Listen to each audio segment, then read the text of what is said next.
So once again welcome to profit Laddoo. हम में से बहुत सारे लोग ऐसे होंगे जो इन्वेस्टिंग में एक लंबे समय से कर रहे होंगे, और लंबे समय से जब कोई इन्वेस्टिंग करता है ना कहीं इन्वेस्टिंग से बोर हो जाता है।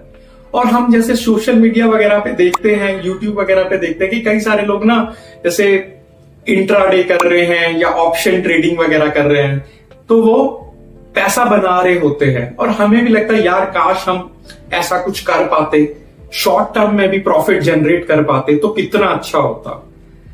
तो आपको घबराने की बिल्कुल जरूरत नहीं है। एक ऑप्शन है जिसके थ्रू आप शॉर्ट टर्म में ट्रेडिंग मतलब प्रॉफिटेबिलिटी जनरेट कर सकते हैं।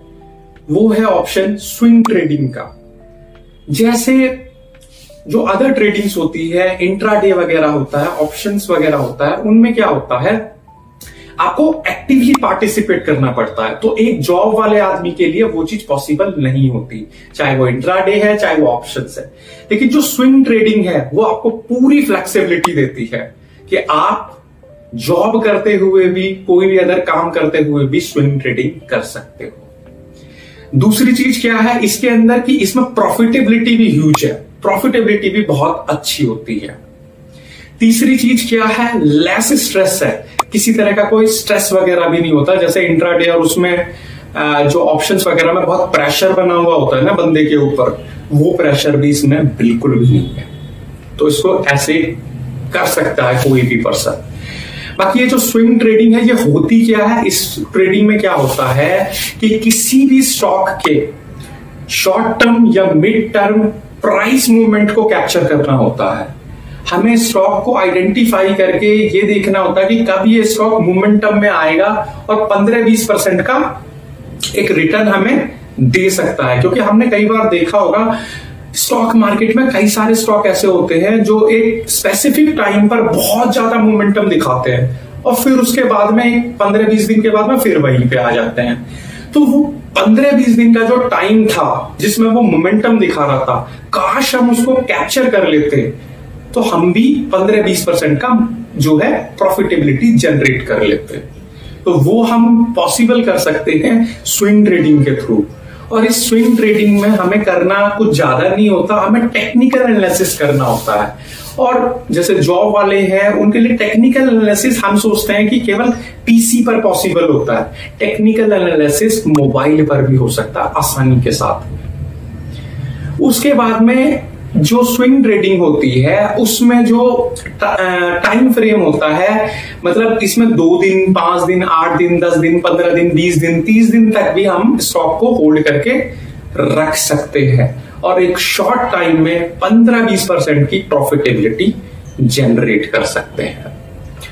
अगर हम स्विंग ट्रेडिंग की स्ट्रेटेजीज के बारे में बताएं तो सबसे पहले जो होती है इसमें ट्रेंड फॉलोइंग स्ट्रेटेजी होती है, जिसमें क्या करते हैं हम जिस डायरेक्शन में ट्रेंड होता है उस डायरेक्शन में हम स्टॉक को एंट्री ले लेते हैं स्टॉक के अंदर। दूसरी चीज होती है ब्रेकआउट ट्रेडिंग। ब्रेकआउट ट्रेडिंग में क्या होता है, जब किसी स्टॉक के रेजिस्टेंस लेवल और उसके सपोर्ट लेवल, जब कभी कोई स्टॉक सपोर्ट लेवल या रेजिस्टेंस लेवल को ब्रेक करता है तो वहां हम ब्रेक करते ही स्टॉक में एंट्री ले लेते हैं। तीसरी चीज होती है रिवर्सल ट्रेडिंग, इसके सेटअप होता है। रिवर्सल ट्रेडिंग में क्या होता है कि सबसे पहले हमें स्टॉक के अंदर ओवरसोल्ड और ओवरबॉट जोन आइडेंटिफाई करने होते हैं और ओवरबॉट जोन से हमें स्टॉक के अंदर एंट्री लेनी होती है और ओवरसोल्ड जोन पे हम उसको सोल्ड कर देते हैं, बेच देते हैं। उसके बाद होती है रेंज ट्रेडिंग। अब ये रेंज ट्रेडिंग क्या है, इसमें क्या होता है हम किसी स्टॉक के सपोर्ट लेवल और उसके रेजिस्टेंस लेवल को ड्रॉ कर लेते हैं और सपोर्ट लेवल पे जब कोई स्टॉक होता है तो वहां पर हम उसको बाय करते हैं और रेजिस्टेंस लेवल पे उसको बेच देते हैं। उसके बाद क्या होती है पुल बैक ट्रेडिंग होती है। पुल बैक ट्रेडिंग का मतलब क्या होता है कि कोई भी स्टॉक जब एक लगातार एक मोमेंटम में चलता रहता है, अप ट्रेंड में चलता रहता है, तो थोड़े समय बाद वो क्या होता है रिट्रेसमेंट आ जाता है, उसमें वो कंसोलिडेट करने लगता है और कंसोलिडेट करने के बाद में वो एक रेंज बिल्ड कर देता है। जैसे ही वो उस रेंज को ब्रेक करता है तो हम फिर स्टॉक के अंदर उसमें एंट्री ले लेते हैं। तो ये जो सारी थी स्विंग ट्रेडिंग की स्ट्रेटेजीज थी। अब इस स्विंग ट्रेडिंग को करने के लिए किस तरह के टूल्स चाहिए होते हैं, तो सबसे पहले आपको पता होना चाहिए सपोर्ट लेवल और रेजिस्टेंस लेवल, ये एक चीज आनी चाहिए। दूसरी चीज आपको इंडिकेटर्स लाइक RSI हो गया, है ना, MACD हो गया, और EMA जो होता है एक्सपोनेंशियल मूविंग एवरेज, इन 2-3 चीजों का ज्ञान होना चाहिए।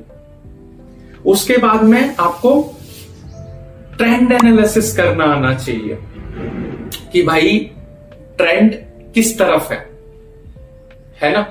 तो ये सारी चीजें आपको, मतलब कॉमन सी चीजें हैं, ऐसा कुछ भी इसमें है नहीं, ये सारी चीजें आपको आनी चाहिए। तो इन सारी चीजों के थ्रू आप थोड़े समय में ही मतलब स्विंग ट्रेडिंग पर मास्टर्स कर सकते हैं पूरा।